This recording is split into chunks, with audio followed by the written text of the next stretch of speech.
এরপরে সামনে আমাদের আরও 2টা ইবাদতের সুযোগ আসতেছে।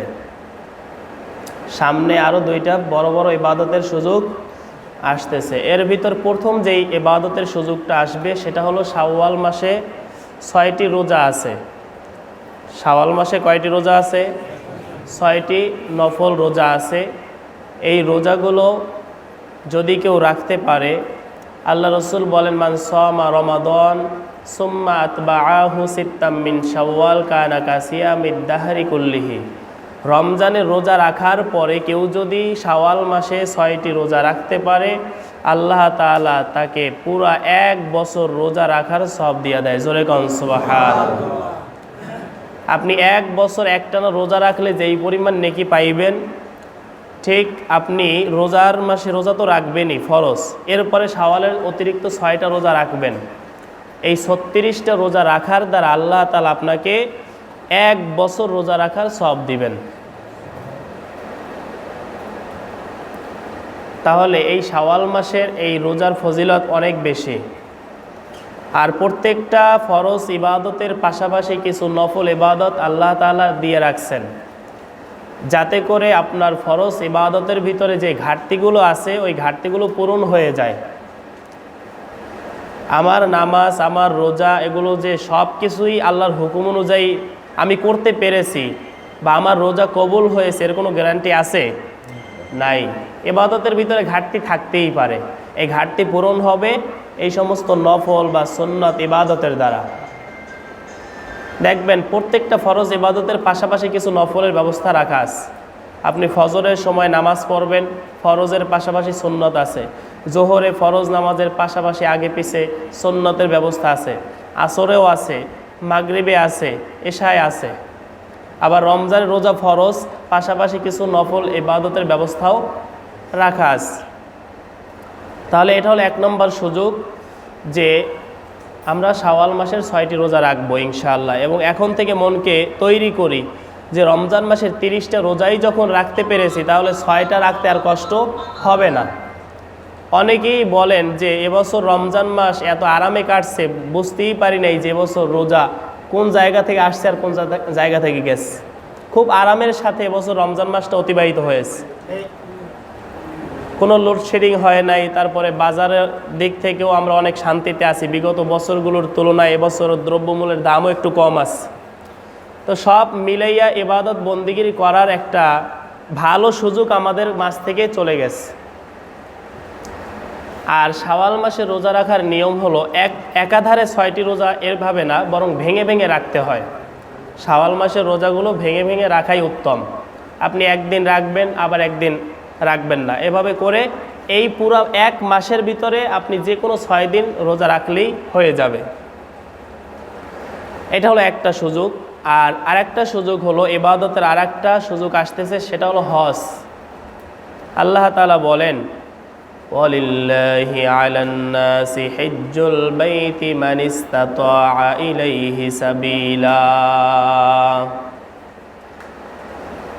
মানুষের উপরে দায়িত্ব হলো যাদের বাইতুল্লাহ পর্যন্ত, আল্লাহর ঘর পর্যন্ত যাওয়ার সামর্থ্য আছে, শক্তি আছে, তারা যেন অবশ্যই হজ করে। এটা মানুষের উপরে দায়িত্ব। যাদের সামর্থ্য আছে বাইতুল্লাহ পর্যন্ত পৌঁছাবার, তাদের জন্য হজ করা ফরজ। এই হজ যার অর্থ আছে, যে বাইতুল্লাহ পর্যন্ত যেতে পারবে এরকম সামর্থ্য যারা আছে, তার উপরে হজ করা কি ফরজ।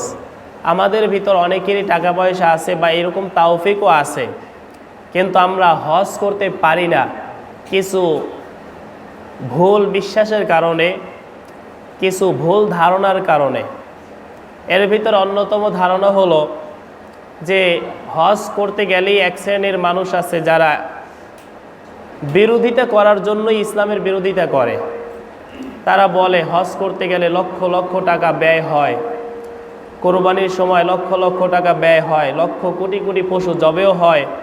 এই পশুগুলো যদি একসাথে জবও না দিয়া বছরে, সারা বছরে অল্প অল্প করে জব দিত, তাহলে সারা বছরে মানুষের পুষ্টির চাহিদা মিটে যাইতো। এরকম ধরনের কথা শোনা যায় কোরবানির সময়।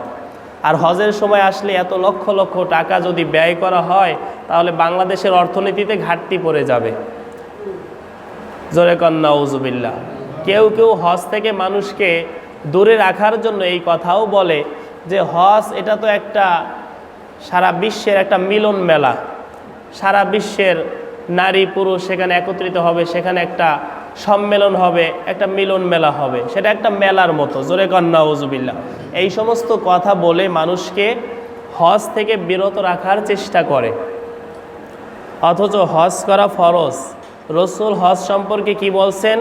যে ব্যক্তির উপরে হজ করা ফরজ, মাম্মাতা ওয়ালাম ইয়াহুজ্জা ওয়া আলাইহিল হাজ ফালিয়ামুত ইনশাআ ইয়াহুদিয়া ওয়া ইনশাআ নাসারানিয়া। যার উপরে হজ করা ফরজ অথচ সে হজ করলো না, এই অবস্থায় সে মারা গেল। হজ না করে যদি কেউ মারা যায়, সে যদি ইহুদি হয়ে মারা যায় অথবা খ্রিস্টান হয়েও মারা যায়, তাতে আমি নবীর কোনো পরোয়া নাই। জোরে কন নাউজুবিল্লাহ।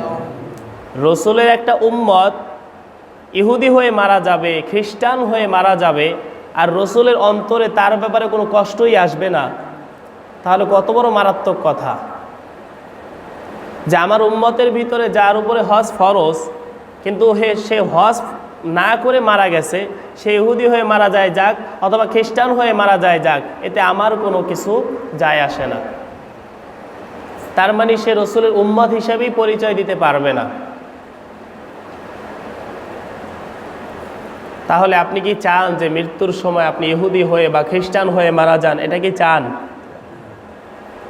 এরপরে আসেন, কিছু ভুল ধারণা আছে। যেরকম অনেকেই চিন্তা করে টাকা পয়সা যা আছে, হজ ফরজ, ঠিক আছে, নিজেও জানে একটা জমি রাখতে হবে, একটা বাড়ি বানাইতে হবে, এরপরে হজ করব, ভবিষ্যতে করব, সামনে করব, একটা বাড়ি গাড়ি করে লই, একটু ভালো জায়গা জমি রেখে তারপরে বুড়া বয়সে হজ করব। হজ যখন আপনার উপরে ফরজ হবে তখনই আপনাকে আদায় করতে হবে, এটাকে বিলম্বিত করা যাবে না।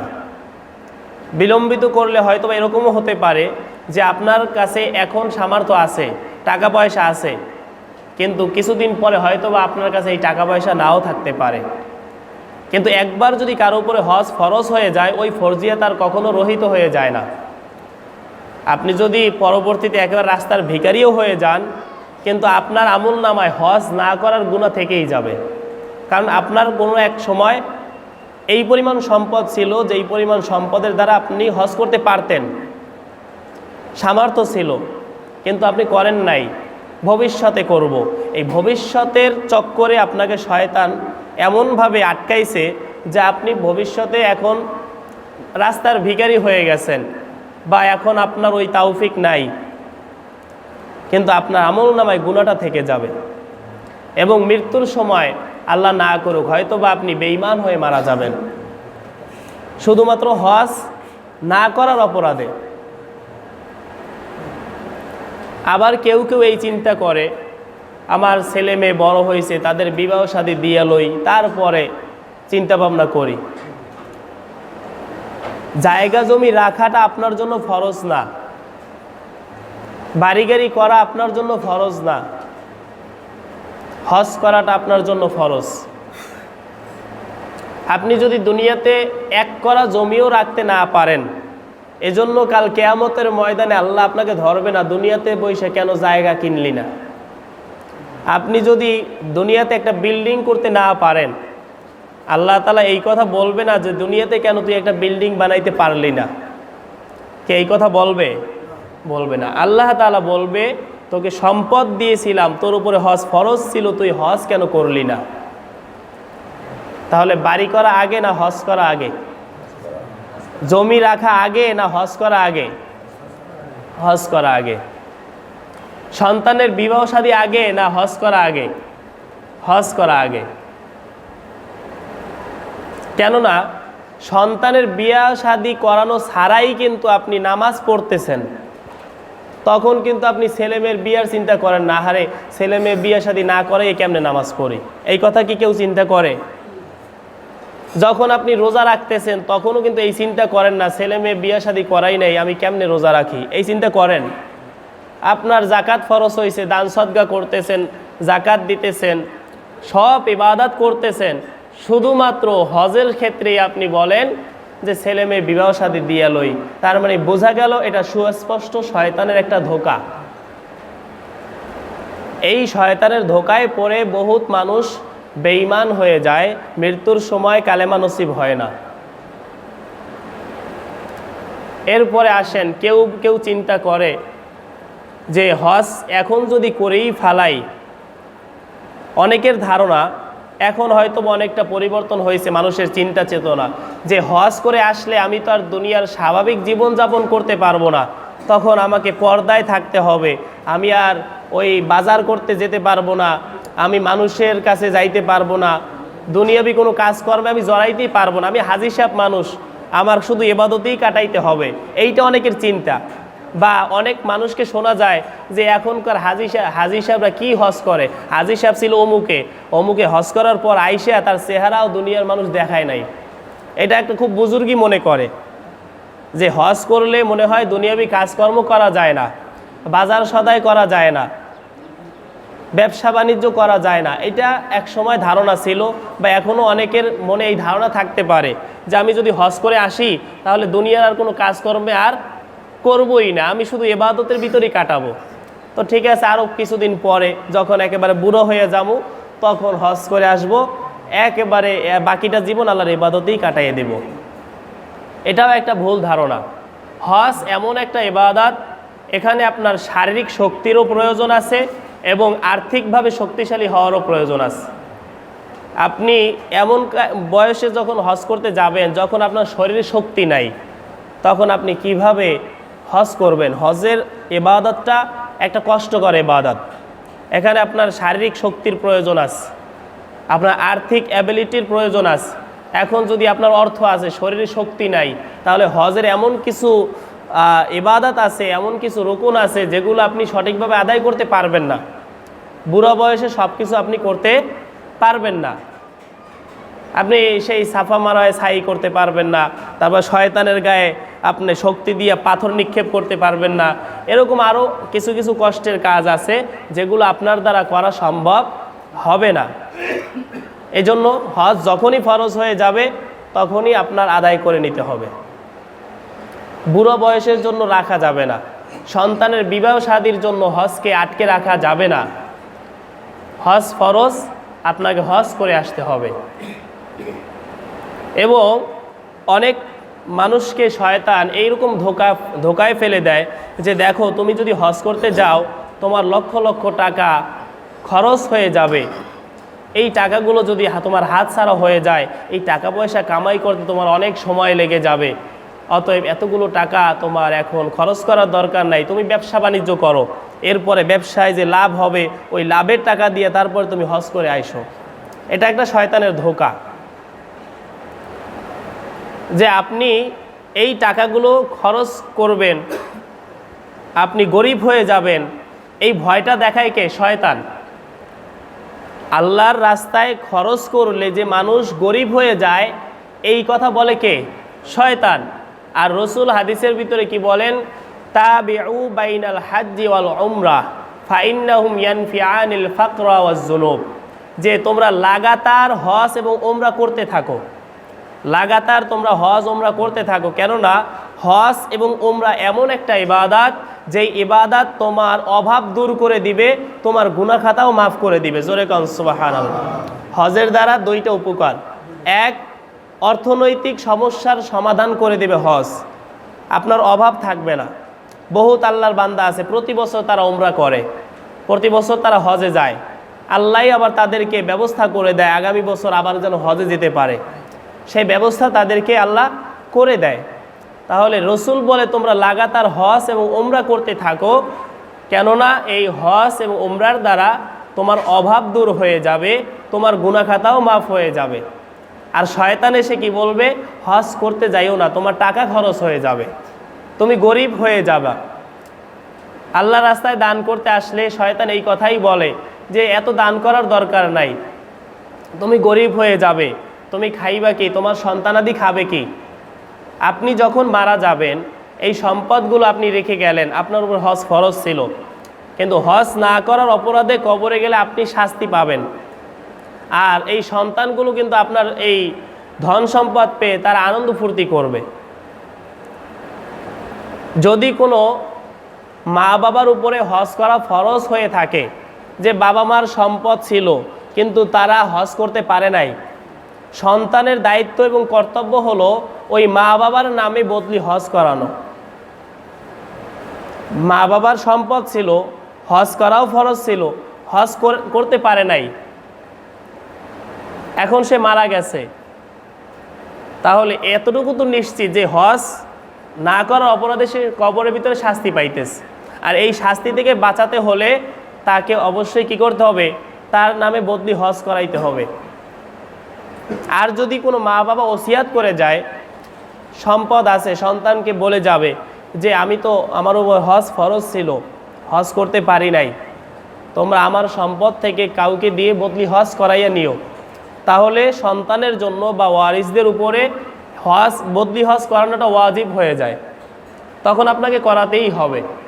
কিন্তু ওসিয়াত করে যদি নাও যায়, এরপরেও যদি আপনি মা বাবার যদি সুসন্তান হয়ে থাকেন, মা বাবাকে যদি মোহাব্বত করে থাকেন, তাহলে অবশ্যই এটা আপনার একটা দায়িত্ব যে আমার মা বাবা এই সম্পদের কারণে কবরের ভিতরে আযাব পাবে আর আমি তাদের সম্পদ নিয়ে আরামে থাকবো, এটা হতে পারে না।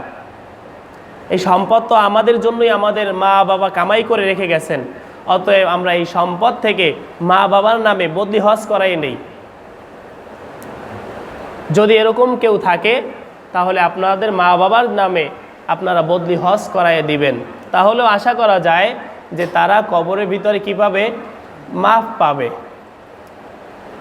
এর পাশাপাশি এই যে দেখেন রমজান মাস চলে গেল, অনেক মানুষ সুস্থ সবল রোজা রাখতে পারে নাই, ইচ্ছা করেই রাখে নাই, রাখতে পারে নাই সেটা হলো ভিন্ন বিষয়, শারীরিক দুর্বলতা বা অসুস্থতা সেটা ভিন্ন বিষয়, কিন্তু অনেক মানুষ আছে চেষ্টা করলে রাখতে পারতো কিন্তু রাখে নাই। রমজান মাসের একটা রোজা যদি কেউ ইচ্ছাকৃতভাবে ছেড়ে দেয়, তাহলে তার কাজাও আদায় করতে হবে, কাফারাও আদায় করতে হবে। কাজা হলো একটার পরিবর্তে একটা, এবং কাফারা হলো আরও বাকি 60টা রাখতে হবে, লাগাতার একটানা 60টা, মাঝখানে কোনো বিরতি দেওয়া যাবে না। তার মানে একটার পরিবর্তে 61টা রোজা রাখতে হবে যদি কেউ ইচ্ছাকৃতভাবে রোজা ছেড়ে দেয়। এবং হাদিসের ভিতরে এটাও আসছে যে রমজান মাসের একটা ফরজ রোজার সমান সারা জীবনের রোজাও এটার মানে ক্ষতিপূরণ করতে পারবে না। রমজানের একটা ফরজ রোজা এর মোকাবেলায় আপনি সারা জীবন রোজা রাখবেন, ওই সারা জীবনের রোজাও এই রমজানের একটা ফরজ রোজার সমান কোনোদিন হবে না। তাহলে এই রমজান রোজা অত্যন্ত গুরুত্বপূর্ণ একটা ইবাদত, এর ঘাটতি আপনি অন্য কিছুর দ্বারা পূরণ করতে পারবেন না। আপনি সারা জীবন নফল রোজা রাখতে পারেন, কিন্তু রমজানের একটা ফরজ রোজার সমান কোনোদিন হবে না। এজন্য এই রোজা যে কয়টা আছে বাকি, এগুলো আমরা রাখবো ইনশাআল্লাহ। আর যেগুলো আপনারা এরকম হেলায় ঠেলায় নষ্ট করেছেন, আপনাদের উপরে কাজাও করতে হবে, কাফারাও আদায় করতে হবে যদি এই গুনাহ থেকে মাপ পাইতে হয়। এরপরে অনেক মানুষ আছে, বৃদ্ধ মানুষ অথবা এমন অসুখের ভিতরে পড়ছে যে তার অনেক নামাজ বাদ গেছে, জীবনে অনেক নামাজ পড়ে নাই। তো নামাজ পড়া এটা একটা ফরজ ইবাদত। এখন ওই লোকটা যখন মারা যাবে, তার ওয়ারিসদের কর্তব্য হলো তার এই নামাজের কাফারা দেওয়া। নামাজের কি দেওয়া? কাফারা দিতে হবে। আপনার প্রতি ওয়াক্ত নামাজের বিনিময়ে সদকাতুল ফিতির পরিমাণ আপনাকে কাফারা দিতে হবে। এবছর সদকায়ে ফিতির আসছে 110 টাকা সর্বনিম্ন, তাহলে দৈনিক 6 ওয়াক্ত নামাজের কাফারা দিতে হবে 660 টাকা। কয় টাকা? কেউ যদি 5 ওয়াক্ত নামাজ না পড়ে, তাহলে ওই একদিনের জন্য তার কাফারা দিতে হবে কয় টাকা? 660 টাকা জরিমানা হবে, বেতেরের নামাজ সহ। 5 ওয়াক্ত নামাজ প্লাস বেতেরের নামাজ এটার অন্তর্ভুক্ত করতে হবে। তাহলে এই 6 ওয়াক্ত নামাজের কাফারা দিতে হবে। এখন আপনি হিসাব করেন, একদিনের জন্য যদি 660 টাকা হয়, তাহলে আপনি কত মাস, কত বছর, কত নামাজ বাদ দিয়েছেন। আপনার বাবা মা, আপনার আত্মীয় স্বজন অসুস্থ অবস্থায় কত ওয়াক্ত নামাজ এভাবে ছেড়ে দিয়েছে, এর কাফারা যদি না দেন, এর জন্য তাকে অবশ্যই কবরের ভিতরে শাস্তি পেতে হবে। খুবই মারাত্মক বিষয়, এগুলো সচরাচর আলোচনাও হয় না, আর এগুলো জরুরিও মনে করা হয় না। মানুষ মারা গেলে কোন সময় দাফন দিবে, কোন সময় জানাজা পড়বে, আর কোন দিন দোয়া মিলাদ পড়াবে, এতটুকুই আমরা যথেষ্ট মনে করি। কিন্তু তার জীবনের ভিতরে তার কি ঘাটতি আছে, তার ভিতরে কি কি ভুল ছিল, এর সমাধান কিভাবে করা যায়, তার ঘাটতিগুলো কিভাবে পূরণ করা যায়, তার যে সম্পদ আছে সেই সম্পদ থেকে, সেগুলো আমরা চিন্তা করি না। এবং আত্মীয় হিসেবে যে হকগুলো আছে সেগুলো আমরা পালন করি না। দেখা গেল আপনার একজন আপনজন লোক মারা গেছে, আপনার ভাই, আপনার বাবা বা আপনার কোনো এক রিলেটিভ মারা গেছে। মারা যাওয়ার পরে দায়িত্ব হলো আপনি তাকে গোসল করাবেন, আপনি তার দাফন কাফন করবেন। করলে কি হবে? হাদিসের ভিতরে আসছে, যেই হাত দিয়া কোনো মৃত্যু ব্যক্তিকে গোসল করায়, ওই হাত দিয়া কমপক্ষে 40 দিন কোনো গুনাহের কাজ করতে পারে না। যেই হাত দিয়া মৃত্যু ব্যক্তিকে গোসল দিবে, ওই হাত দ্বারা 40 দিনের ভিতরে কোনো গুনাহের কাজ করা সম্ভব হয় না, কারণ ওই ভয়টা তার ভিতরে থেকে যায়। এবং যদি গোসল করাতে গিয়ে যদি এরকম কোনো অবস্থা দেখে ফেলে যে হয়তোবা তার প্রস্রাব পায়খানা বের হয়ে গেছে, তার মুখটা বাঁকা হয়ে গেছে, চেহারা বিকৃত হয়ে গেছে, এই দোষগুলো গোসলদাতার কাছে ধরা পড়ছে, কিন্তু সে নিজের হাতে ওগুলো পরিষ্কার করলো, চেহারাটা ঠিক করে দিল। এগুলো করার পরে সে এই দোষটা গোপন করে যখন মানুষের সামনে এসে বলল যে মাশাআল্লাহ খুব সুন্দর মৃত্যু হয়েছে, এই দোষটাকে গোপন করে ফেলেছে, আল্লাহ পাক রব্বুল আলামিন তার দুনিয়াতে এবং আখেরাতে 70টা দোষ গোপন করে দিবে। জোরে কোন সুবহানাল্লাহ। অথচ আমরা আপনজন মারা গেলে নিজেরা তো গোসল দিতে জানিও না, শেখার চেষ্টাও করি না। সারা এলাকার মানুষ মারা গেলে নির্দিষ্ট কিছু মানুষ আছে, এরাই শুধু গোসল করায়, এরাই শুধু ঘর করে, এরাই সব কিছু করে। এগুলো করতে করতে দেখা যায় যেই পরিবারে লোক মারা যায়, ওই পরিবারের দ্বারা কিন্তু কয়েক মাসের ভিতরে কোনো গুনাহের কাজ করা সম্ভব হয় না। বা যেই ঘরে লোক মারা যায়, মানুষগুলো স্বাভাবিকভাবেই তাদের অন্তরটা একটু নরম থাকে, পরকালের কথা চিন্তা হয়। কিন্তু বর্তমানে আমরা কি দেখি, যেই ঘরে লোক মারা যায় ওই ঘরে 1 সপ্তাহ যেতে পারে না, এর ভিতরে গান বাজনার আওয়াজ বের হয়। জোরে কন নাউজুবিল্লাহ। 1 সপ্তাহের ভিতরেই তাদের ভিতরে নাফরমানি প্রকাশ পায়। কেন পায়? কারণ তারা ওই যে মৃত্যু ব্যক্তির হক আদায় করতে পারে নাই, তাদের যে দায়িত্বটা ছিল ওই দায়িত্বটা সে পালন করতে পারে নাই, যার কারণে বাবা মারা গেছে, 1 সপ্তাহ পরে সন্তান সে আনন্দ ফুর্তি করে, গান বাজনা করে, বিভিন্ন ডিজে পার্টি করে, এগুলো আমরা দেখি। এগুলো আমরা করে থাকি। তাহলে এই সমস্ত ভুল থেকে আমাদের বের হয়ে আসতে হবে এবং আমাদের যে ইবাদতগুলো আমাদের করে যেতে হবে। আপনার সন্তানরা যদি দিনদার না হয়, যদি দুনিয়াদার হয়, ওই সন্তান তো আর আপনার এই দুঃখ কষ্ট বুঝবে না যে আপনি যে নামাজ না পড়ার কারণে কবরে শাস্তি পাইতেছেন, কষ্টে আছেন, এই কথা তো দুনিয়ার ওই সন্তানরা বুঝবে না। আপনি হজ করেন নাই, এই জন্য আপনার কবরের ভিতরে আযাব হইতেছে, এই কথা তারা একটাবারের জন্য চিন্তাও করবে না। তারা হয়তো বা মানুষের কথা থেকে বাঁচার জন্য বছরে একবার দোয়া মিলাদ পড়ায় দিবে, হুজুরকে সে কিছু হাদিয়া দিবে, বলবে বাবার জন্য একটু দোয়া কইরেন। ওই বছরে একবার একটু দোয়া পড়াবে, মনে করবে তারা মা বাবার হক আদায় করে ফেলছে। অথচ সন্তান যতদিন দুনিয়াতে থাকবে, মা বাবার হক ততদিন সন্তানের পালন করে যেতে হবে। হোক মা বাবা জীবিত থাক অথবা মারা যাক, মৃত্যুর পরেও মা বাবার হক শেষ হয়ে যায় না। সন্তান যতদিন দুনিয়াতে বেঁচে থাকবে ততদিন মা বাবার হক সে পাওনা আছে আপনার কাছে।